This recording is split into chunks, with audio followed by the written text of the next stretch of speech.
Okay, so we are going to do example 1, which is talking about using the disk method.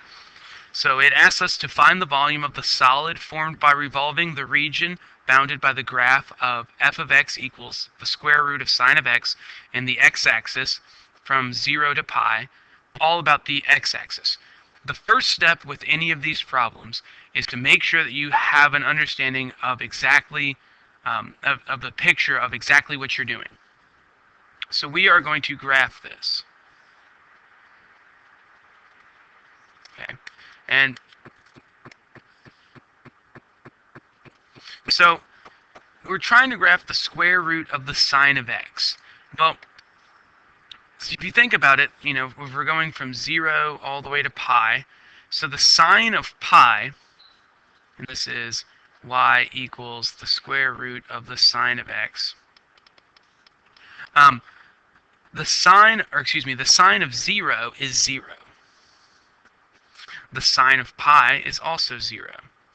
And in between, so let's say we had pi over 2, the sine of pi over 2 is 1. So it's almost exactly the same. In fact, it's actually going to be larger at all points than regular sine would be. So anyway, we're taking this region bounded by this in the x-axis, so this region here, and what we're doing is we are kind of rotating it around the x-axis. That's what we're doing. Is we're spinning it around. So imagine it kind of maybe looking like a football or a basketball or something like that. Well, what we need to know in order to do this is we're gonna do something called the disk method. The disk method basically says that if we're looking for the volume of something that's rotated around an axis, what we need to know is that we are going to integrate from a to b. We're going to integrate the radius function squared times pi. All right, because the area of a circle is pi times radius squared.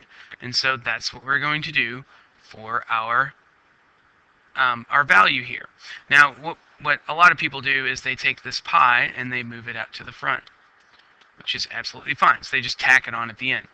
So what we need to decide, all we need to know is what is going to be the radius for us. Well, in this case, if we think about our circles that are kind of being spun around here, so imagine this, right? And you gotta go smaller circles and smaller circles and so on, right? The radius of these circles, and I'll do this one, is going to be the height of our graph. So how far away are we from, how far is our graph going to be away from the axis of rotation? So our radius here, our radius function, is the square root of the sine of x. Okay, so now we can actually go ahead and set up what our volume is going to be. Right, the volume function is the integral from 0 to pi, which is this distance here, of pi times that, times our radius function squared, so the square root of the sine of x squared. Well, the square root of sine of x squared is just sine.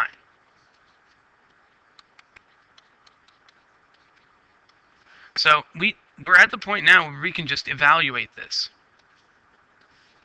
So we're going to have pi times, the integral of sine is negative cosine of x. And we're going to do this from 0 to pi. This is the same thing as pi times, if we plug in pi into this answer, so negative cosine of pi. And then we subtract a negative cosine of 0. Okay? So let us go from here. So if we further this down, we're going to get pi times negative cosine. The cosine of pi is negative 1. And so negative times a negative 1 would make a 1.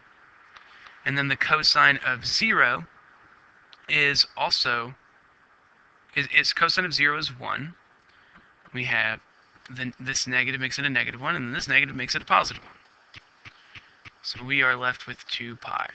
So this is a volume, and this volume is made of all of the circles. So instead of counting the rectangles here, like this, to find an area, what we're doing is we're taking each of these lines here, these heights, and we're converting it into a disk. And we're stacking that disk along. So imagine it making like a football or a basketball or something like that. And so what we need to do is we need to define our area. We're basically integrating our area function instead of our height function throughout. So that's where this pi and the radius squared comes from. So whatever your radius is, you just need to make sure you square it. And you need to make sure you tack pi onto the outside so that we're adding all these circles up. And then it's just a normal kind of integration problem. So we end up with 2 pi as our answer here.